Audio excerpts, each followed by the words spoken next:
Straight ahead on 12 News, a separate school district investigation involving the Maple Grove hockey team. This one involves the hockey coach. Then an emotional and physical roller coaster. It's not a death sentence. It's just the words that are scary. The local cancer survivor who wants you to get your rear in gear. But first, a chilling reminder about what can happen if you're not prepared for the cold. 12 News starts right now.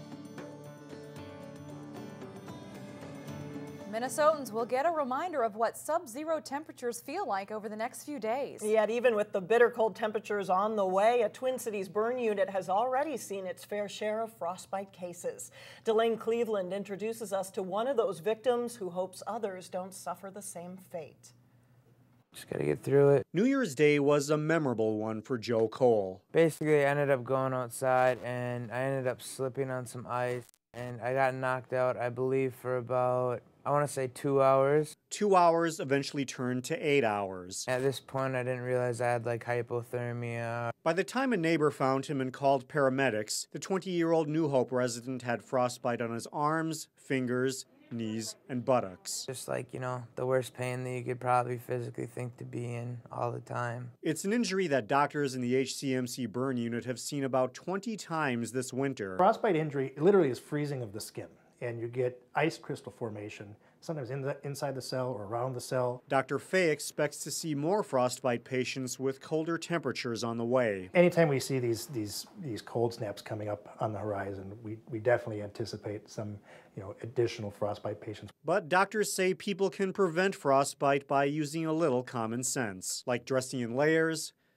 making your way indoors when you start to feel pain or burning sensation in your fingers and toes, and minimizing alcohol use because it makes you feel warmer. As the season progresses, people become more and more aware of the risk. Which brings us back to Joe Cole. It's one of those things you never think that'll happen to you. You know, I'd always hear about it and stuff. He still has several weeks left in the hospital, but he's sharing his story because he's thankful to be alive. Maybe if I could save someone else, that'd be great, because I wouldn't wish this upon my worst enemy. In Minneapolis, Blaine Cleveland, 12 News. Doctors say Cole has beaten some of the odds just by surviving, but it could take up to a year before he's able to regain feeling in parts of his body affected by frostbite. This year's flu season is hitting the elderly much harder than others. According to the Minnesota Department of Health, 60 people have now died as a result of influenza. More than 30 of those cases were confirmed last week, and nearly 9 out of 10 of those cases involve Minnesotans over the age of 65. The news has senior care facilities keeping a watchful eye.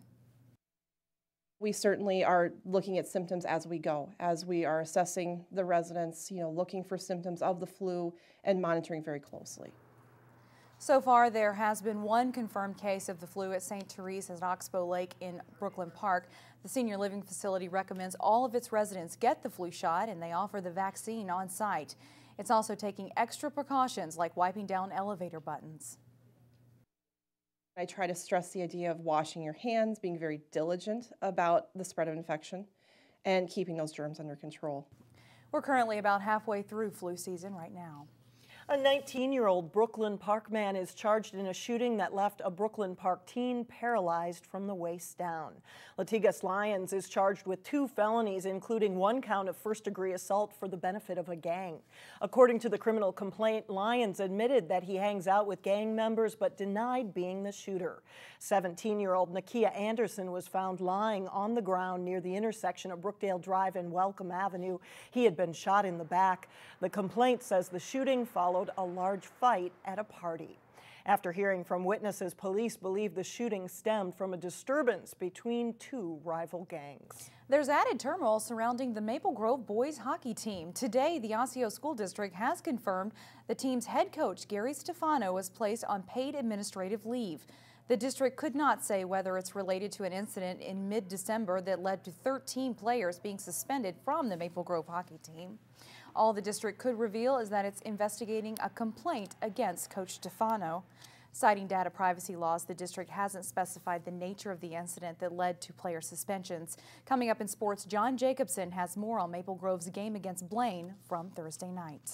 Freight trains with the Canadian Pacific Railroad will soon be picking up speed as they pass through several local cities.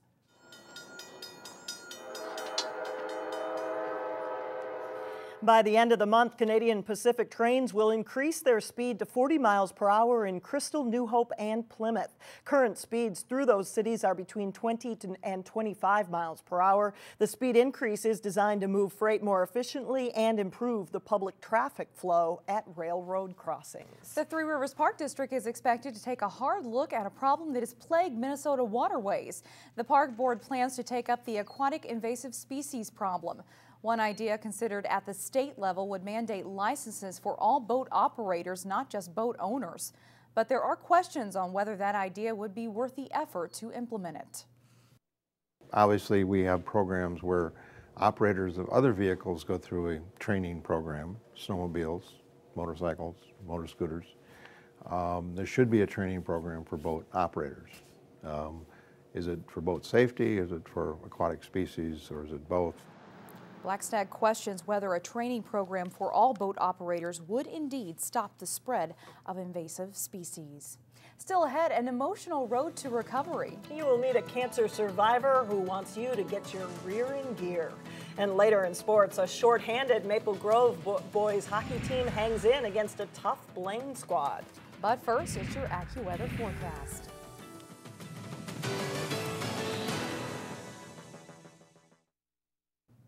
According to the Centers for Disease Control, colon cancer is the second leading cancer killer in the United States. Proper screening is a patient's best chance for survival. Renee Bonneau shows you a fun way you can help others in the community get that life-saving help. I was at home recuperating. I had just had my first daughter, and I was on maternity leave. Just didn't seem right. I just was not feeling right. As a young mother in her 30s, Barb Rosen was stunned to find out a nagging pain in her stomach was her worst nightmare. I'm hearing the words oncology and chemotherapy and life expectancy, and I'm going, what are you talking about? All I have is a stomach ache here. Barb was diagnosed with colon cancer. She survived after surgery and months of chemotherapy. I didn't even talk about it. I only had one friend come and see me at the hospital. But emotionally, it was a rough road to recovery. I had no place to really go for support. More than 20 years later, she's supporting others through her volunteer work with the Colon Cancer Coalition based in Edina. The national organization oversees Get Your Rear in Gear run and walk events throughout the country that raise money for colon cancer screening and education. I've been in nonprofits since the day I was diagnosed with my second cancer. Ann Carlson is executive director of the Colon Cancer Coalition. She says part of the money from the Twin Cities Get Your Rear in Gear event funds a free screening program for underinsured Minnesotans. 60% of the people in the U.S. with insurance. The other part will help the coalition get the word out about genetic testing. Get in there, talk to your family, know if an aunt and uncle, grandma and grandpa, have they had polyps, have they had cancer, even if it's not colon cancer, and get genetic testing done. While the Twin Cities Get Your Rear in Gear doesn't happen until this spring, there is a way you can help support the cause now. By letting loose at the 2013 Booty Ball at the American Legion in Golden Valley. It's an annual 80s-themed party that raises money to help fund the local 5K held in April. It's just a way to connect with other survivors, caregivers, people that want information. It's also a way for Barb Rosen to give others support and hope. It's not a death sentence. It's just the words that are scary. Renee Bonneau reporting there. The Booty Ball starts at 7:30 Saturday evening at the Chester Bird American Legion in Golden Valley. Tickets are $25 at the door. Coming up, comedy that's all in the family. Comedian Kevin Farley is in town. We catch up with him in just a bit.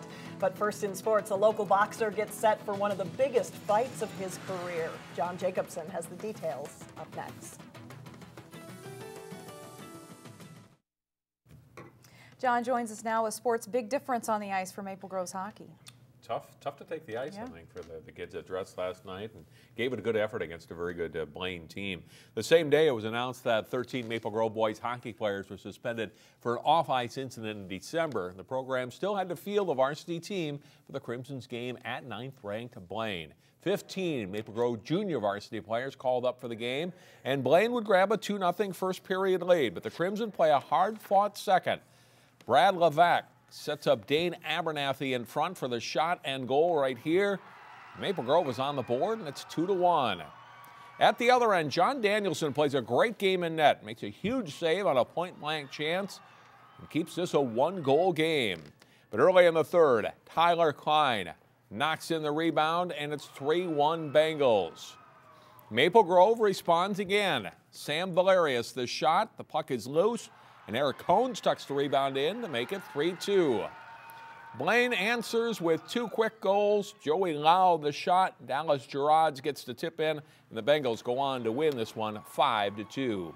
Also in boys hockey, Osseo hosted Andover. The Orioles of Mason Hodala flips the puck into the Husky zone, and somehow it gets past the goalie and in. The very definition of a soft goal right there. 1-0 Orioles in the first period. Nice passing for Andover, and it ends in a goal. Nick Manny to Christian Mose. 1-1 game after one. A minute and a half into the second period, Josh Stromberg passes to Hodala. He nets his second goal of the night, and it's 2-1 Osseo. Just over 2 minutes later, they strike again. Austin Ledeen with a blast from the high slot. Tyler Stroh the assist. It's a 3-1 Orioles lead on Ledeen's first goal of the season. Alex Otto makes some big stops in net for Osseo, but Andover rallies in the third period. Tyler Vold with a strong rush into the Orioles zone, and he scores, tying the game at 3, and that's the way it ends, 3-3. As we saw yesterday, Armstrong and Cooper meet Saturday night in boys hockey. The combined Armstrong-Cooper girls team will be at home Saturday afternoon. And it's Youth Day in the girls hockey program. Any youth players wearing their jerseys will be admitted free to the girls game against Coon Rapids. The varsity game is at 3 o'clock with the JV at 1 o'clock. It's important for building the program. With the new program last year, we're really trying to work with our youth program and involve the youth. We try to get a few out on every game, but with these youth nights, it's a big deal for those little kids, and we look forward to having them here, and it helps create a great atmosphere in the building that whole day. So our girls are excited and looking forward to competing that day. Well, more on the Armstrong-Cooper team coming up early next week on 12 Sports. There are just over 2 weeks left in the regular season for girls gymnastics teams before they prepare for section competition. Maple Grove hosted Park Center at a Northwest Suburban Conference meet Thursday. This is Maple Grove's 7th grader, Hannah Cry. She lines a score of 8.525 on the vault, the high score for either team in the event. On the uneven bars, Maple Grove's Rachel Bailey puts together a solid routine. She wins with a score of 8.225. Bailey is also the all-around champion for the meet. Park Center's Caitlin Sturdy takes first place on the balance beam. She lands a season best score of 8.75 and finishes as the top Park Center all-arounder. The floor exercise winner is Maple Grove's Ruth Nygaard. She scores an 8.75. Maple Grove wins the meet 132.95 to 117.625 for Park Center. Both marks are high scores for the teams this season. It's a fight that's really been in the works for a few years, and as far as Minnesota boxing goes, it's about as big as it gets. Osseo native Caleb Truax battles veteran Matt Vanda of St. Paul Saturday night. Truax, trading here in his gym in Coon Rapids, puts his Minnesota middleweight title on a 21-1 record on the line at the Minneapolis Convention Center. Veteran Vanda is 44-14, and has said this will be his last fight. It's one Truax has been waiting for. I think it's a huge fight, especially locally. It's a fight that's probably 3 years in the making. It's kind of whoever wins this is the man in Minnesota, and this is something I've been looking for 3 years, like I said, since Matt used to train on here and he left. And I think locally it garners a lot of support from my fans, because Vanda's the man in Minnesota, and he has been for the last, 10 years. And my fans, when are you going to fight Vanda? When are you going to fight Vanda? Well, January 19th is when it's going to happen. Truax versus Vanda headlines a 7-bout card Saturday night at the Minneapolis Convention Center. Fights begin at 7 o'clock. Former Champlain Park athlete Damian Hill is scheduled to make his pro debut on the undercard. Good luck to Caleb, and a big night for him boxing Saturday. All right, Sounds thanks a lot, it. John. Up next, a familiar family name comes to New Hope. Yes, the brother of Chris Farley, comedian Kevin Farley. We're talking to him right up next. Hey,